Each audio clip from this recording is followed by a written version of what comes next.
Do you enjoy a good story? If so, you're in for a special treat. A People for Jehovah's Name at World Headquarters in Warwick is more than a history museum. It's the modern-day story of a people seeking to know the true God and to do His will. But this isn't just any story. It's our story. So let's take a thrilling journey back in time. The story unfolds on the narrative wall and in several galleries along the way. We begin in the 1870s when a small group in Allegheny, Pennsylvania decided to re-examine the Bible. As C.T. Russell reasoned, all the creeds of Christendom claim to be founded on the Bible, and these are conflicting. Is it possible that the Bible has been misrepresented? The more they learned, the more they wanted to share.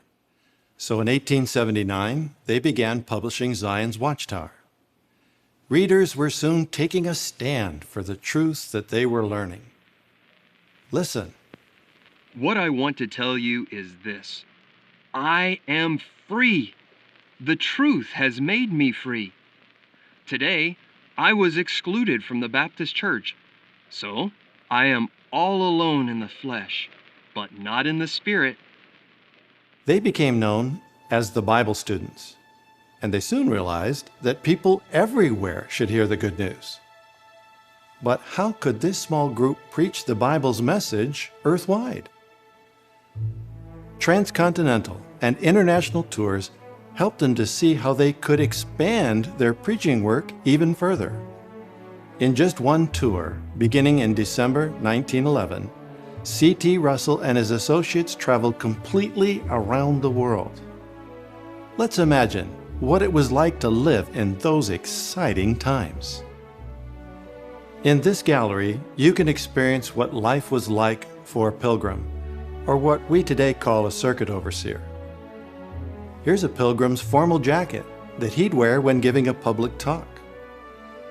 The Bible students offered the Studies in the Scriptures series in the ministry, and they carried lists to locate and visit Watchtower subscribers. Then, in 1914, they presented the exciting photo drama of creation. Its purpose was to build faith in the Bible as God's inspired word. It was an innovative combination of moving pictures, sound recordings, and beautiful hand-colored glass slides. Hundreds of people reenacted Bible scenes, some with live animals. Was this enormous work worth all the effort? Dear Brother Russell, I want to thank you, oh, so much, for the privilege of seeing the photo drama of creation. I had never thought to live to see the everlasting gospel preached to those who dwell on the earth. Yet so it is. Words cannot tell you how my heart rejoices. Your sister, F.E. Riley. By the end of 1914, over 9 million had viewed it. But with such success, the Bible students didn't realize what tests lay ahead.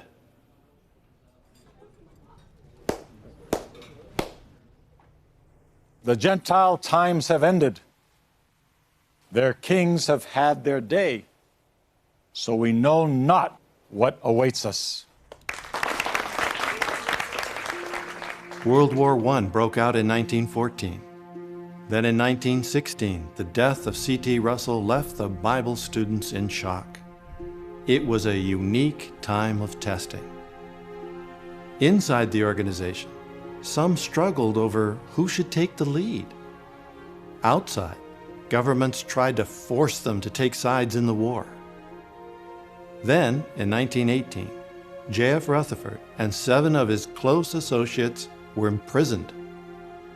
Was this the end for the Bible students?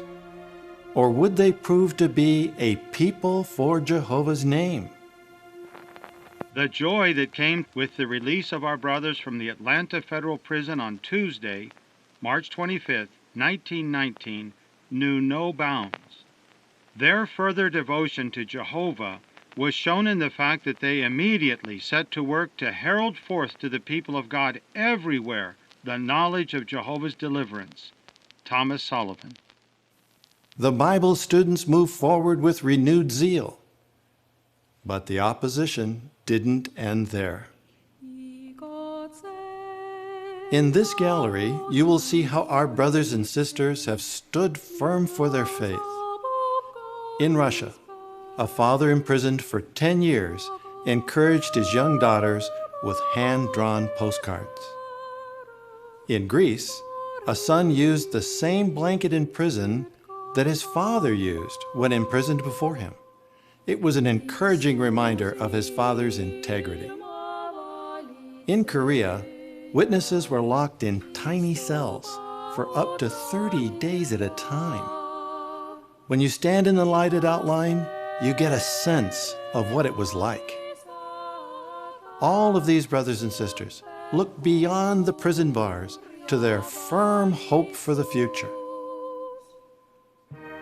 As light from God's Word increased, the Bible students humbly let go of cherished but unscriptural traditions. Songs used in worship were examined in the light of what the Bible taught.